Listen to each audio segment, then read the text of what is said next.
reason why we're here today is to talk about accessibility and what accessible activities, exercise and things to do there are in the Southwest. Tell us a bit about the expectations that you've had with like getting back on the bike, getting on your paddleboard. What expectations did you have, and has it kind of met your expectations, or has it been more difficult than you thought it would be?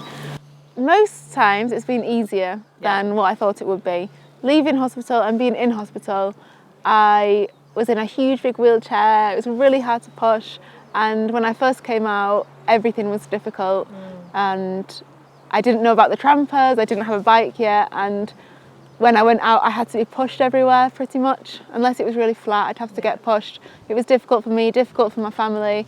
And I was pretty down because I thought I'm not going to be able to get into the outdoors like I used to. And then somebody suggested the tramper, which has been huge, and they go in places that you wouldn't think. Like, they do a lot more than a wheelchair could. And this can do pretty much most bike trails that a normal mountain bike can do. It's done like really hard trails in Wales, Bike Park Wales and Revolutions that are really quite difficult places on a normal bike. So yeah, it's been a lot better. I can do most things. The beach is quite difficult. I'm still working on that. We've used beach wheelchairs actually, that I've got the big balloon wheels on.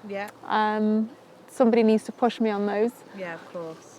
But on the whole, I've been able to get back into a lot more places than I thought I would be able to. So obviously with your mountain biking, do you find that there's any kind of riding locations in the Southwest that are more accessible than others? And can you give people some advice about how to be more accessible, like for sites such as this one, Holden Forest? Yeah, well, with regards to the bike, quite a lot of places I've been have been really welcoming to me bringing the bike, and they're wide enough. Like the Blues at Halden are great. The Fire Roads at Carden and Woods are really good. But there is an accessible trail just being built at Lanhydrock by Angel Trails, and that's really fun on the Bowhead and on the other hand cycle that I tried. And the trampers are also really great at getting out if you want to do something other than biking. So for those that want to join in on walks and things, when I want to go on a family walk, I would go on the tramper rather than this, because this is too fast and I can't hear when people are talking. And that gives me loads of freedom back that I wouldn't be able to access on the wheelchair. So there's loads of locations that have got those, and that's really helped me get back outside as well. Amazing. And I saw the other day that you took yourself swimming for the first time on your own. So how did you find that from an accessibility point of view? Was that okay? My gym's really great. I'm a member of Lux Park in Liscard, and they're really helpful both in the gym and the swimming. And they've got a hoist that I can transfer really easily onto. And then I just do everything by myself other than them winding the hoist down. The disabled changing is really easy and accessible. And once I get in the pool, I'm fine, and that's where I'm most free anyway. Well, I love being in the water. You're weightless, aren't you? And in the gym, they're really helpful as well. If I need anything, accessing, they can help me. But my partner also can come along as well. They let him come along so that he can help me to reach things. And you spend quite a lot of time in the gym, don't you?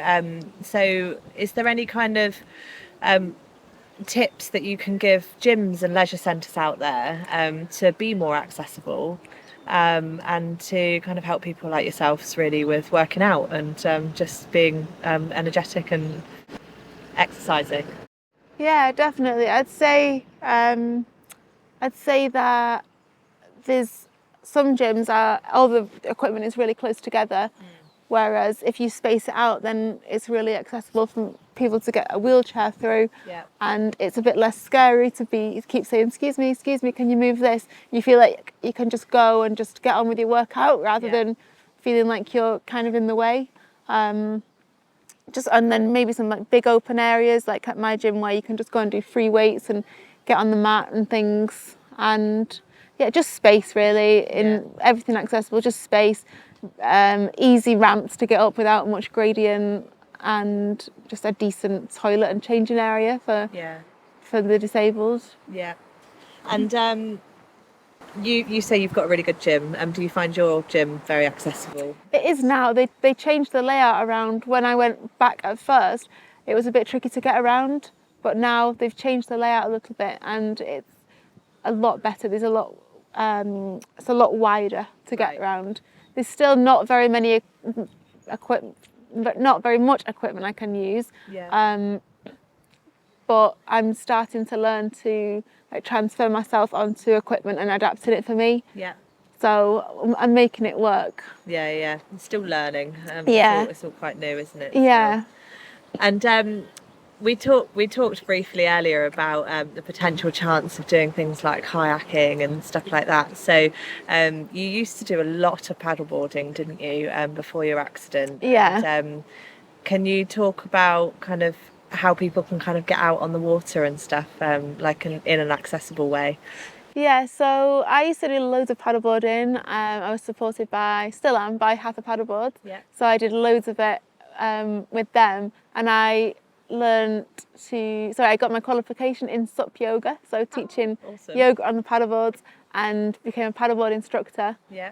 So I was on the water all the time, and I've gone back to it now with a little seat, Yeah. so you can get an adapted seat. But I would say it is quite tricky without a core to Yes. balance. Yeah. Yeah. So I have to go with somebody, Yes. and it is still quite tricky. I'm still learning. I would like to go back to teaching yoga, and also I'd like to teach paddleboarding for like adapted paddleboarding eventually, once I've got the hang of it myself.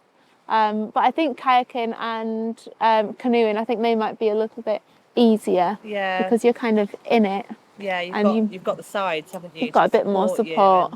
Yeah. And I just really like swimming in the sea as well. I absolutely just love going into the sea and swimming. Yeah, it's freedom, isn't it? I Yeah. think it's that ultimate freedom being in the water, isn't it? And that my legs float in the sea, whereas in the swimming pool they sink.